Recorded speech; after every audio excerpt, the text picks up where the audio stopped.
Ito na to. Mahina dito ang Iran.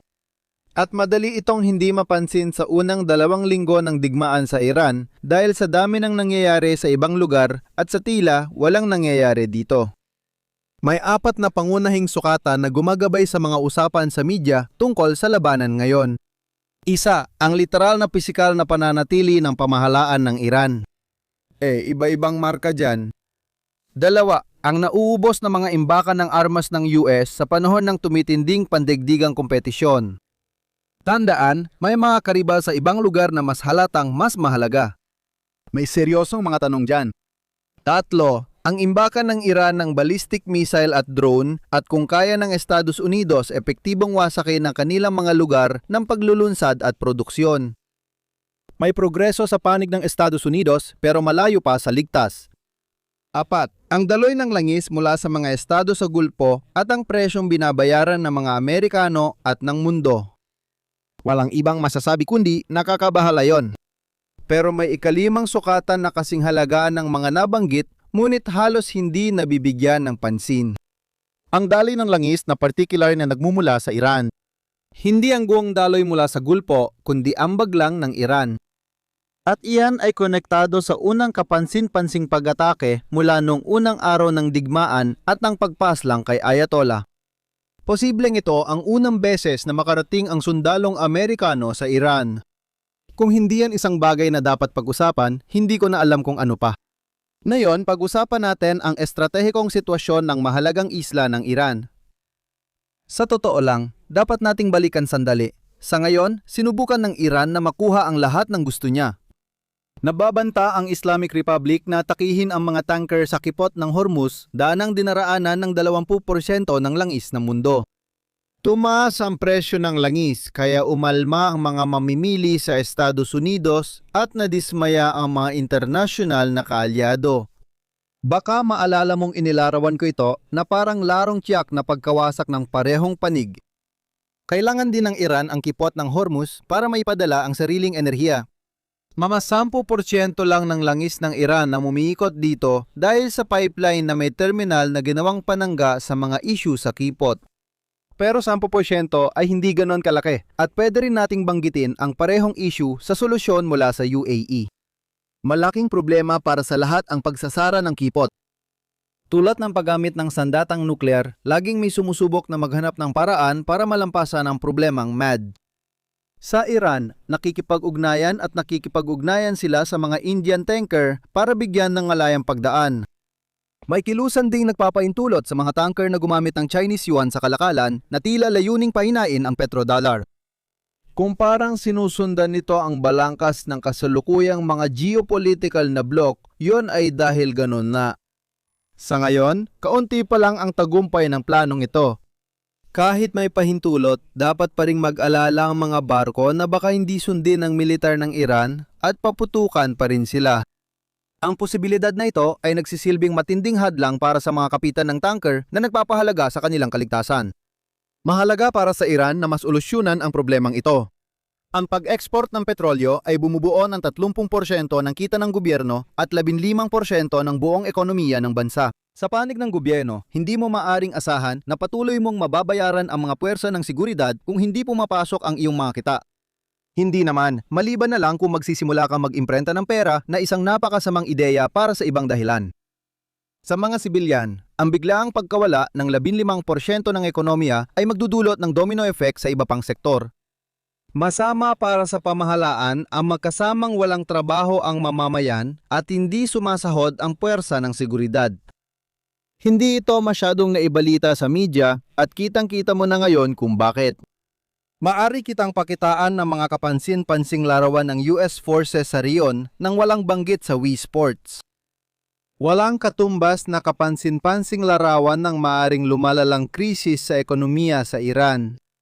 Kadalasan, ang mga nakakabagot na bagay ang nagpapabagsak sa mga bansa sa digmaan, hindi malalaking pagsabog. Ngayon, may kaunting tanong, kung papayagan ng Estados Unidos ang Iran na subukan ito. 1 linggo pa lang ang nakalipas, sinimula ng Israel na bombahin ang mga pasilidad ng langis ng Iran na nagdulot ng pagtaas ng presyo ng langis.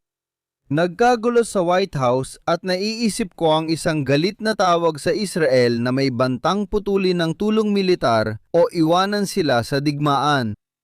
Dahil dito, pansamantalang itinigil ng Israel ang estratehiya at muling bumaba ang presyo ng langis.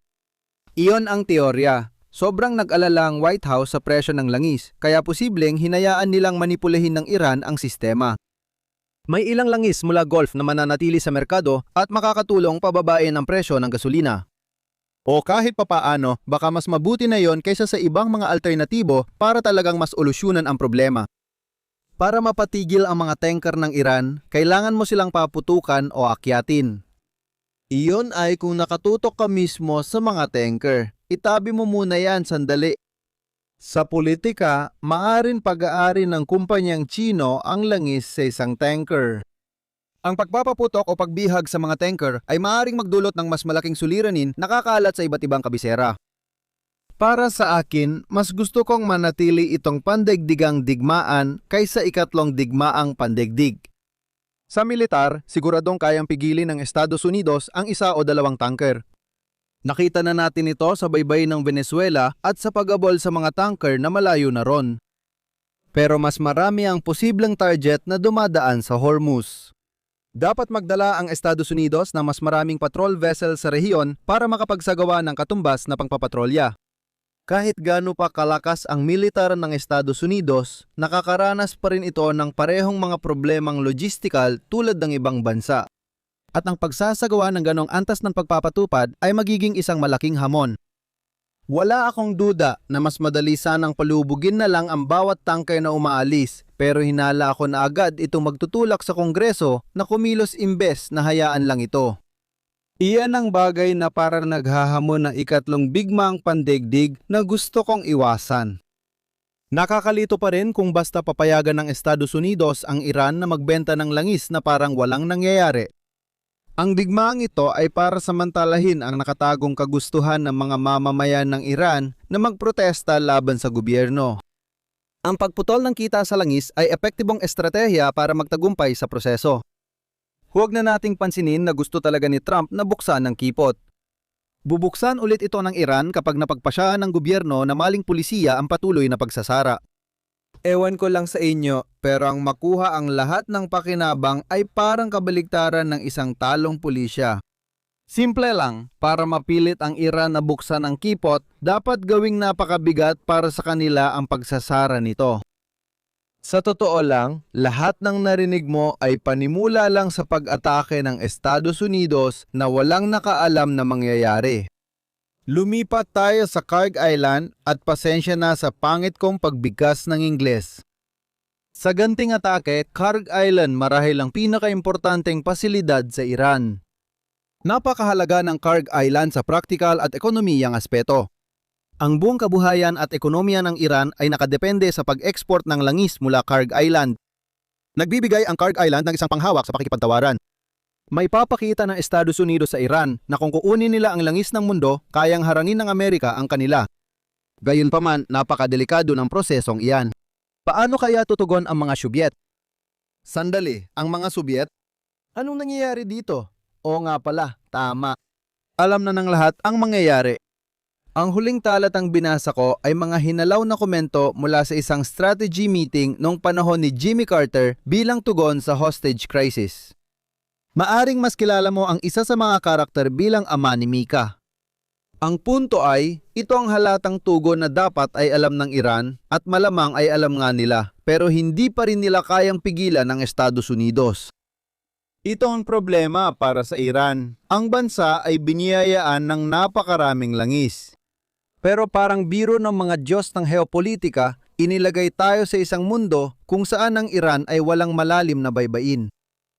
Hindi ko na kailangang sabihin na ang mga ultra-large crude carrier ay tunay ngang malalaki tugma sa pangalan nila. Kailangan nila ng malalim na baybayin para hindi sumadsad. Ang Kharg ang solusyon. Sapat ang lalim ng tubig dito para makalapit ang mga tanker. Kaya basta may hatid mo ang langis sa isla, pwedeng kunin ito ng mga karaniwang tanker gaya ng ginagawa nila saan man.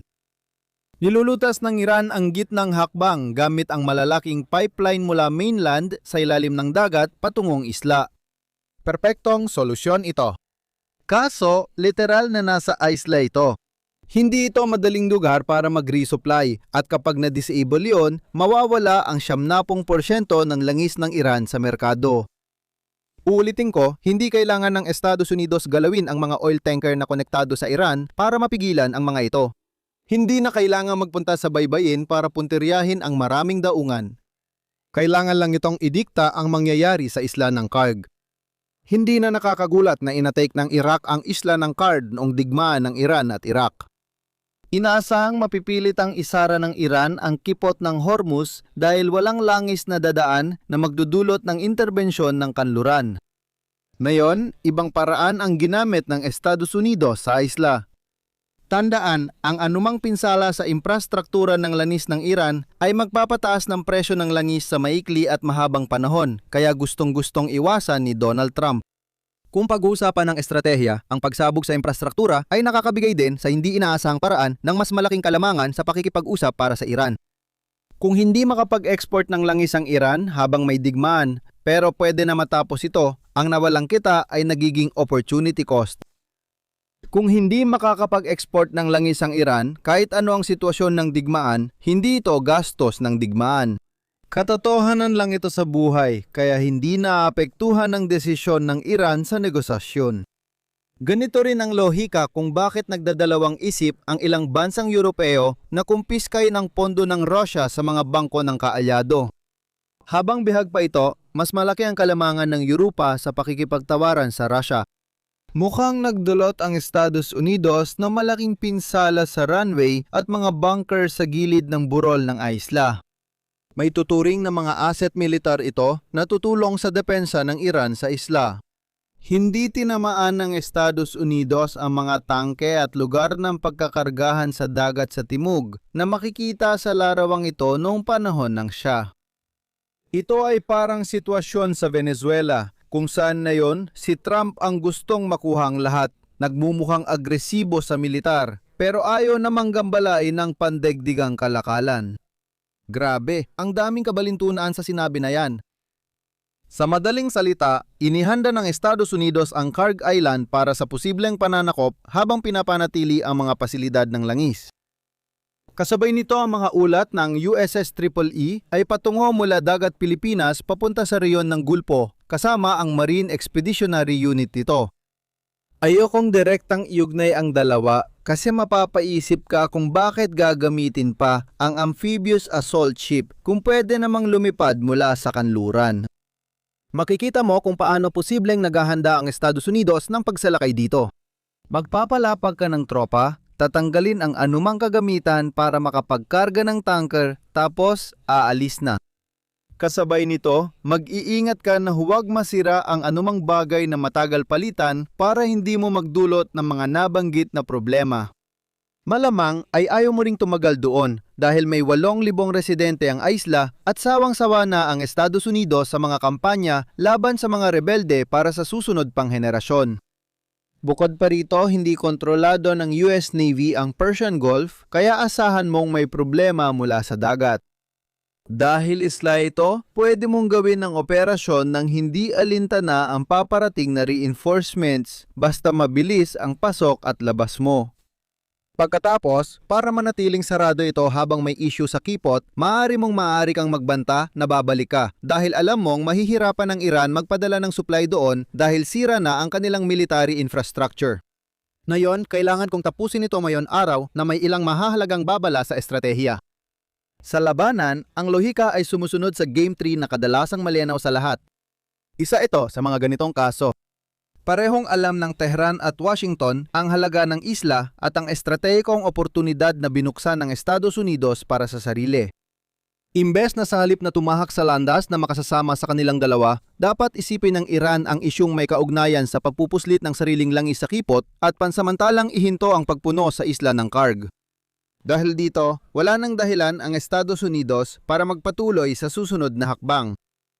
Kaya ang pamagat ng bidyong ito ay ang mahinang punto ng Iran na malamang sakupin ng Estados Unidos, hindi malamang sakupin ng Estados Unidos ang mahinang puntong ito. Magkaiba ang mga pahayag na iyon. Gayunpaman, inasahan ng lahat na pahinain ng depensa ng Estados Unidos ang isla, pero hindi sila nakipag-usap para maiwasan ito. At gayon din, ang pagsasara ng kipot ng Hormuz ay kapwa nakakasama sa lahat, ngunit nandito pa rin tayo ngayon. Wala nang negosasyon at hindi rin malinaw ang magiging takbo nito. Bukas malamang babalik ako para ikuwente ito sa inyo. Kahit paano, makakakuha ka ng linaw tungkol sa digmaang ito sa pamamagitan ng pag-browse sa aking playlist tungkol sa sigalot sa gitnang silangan. Kung nagustuhan mo ang video, paki-like, share at subscribe. Kita tayo sa susunod.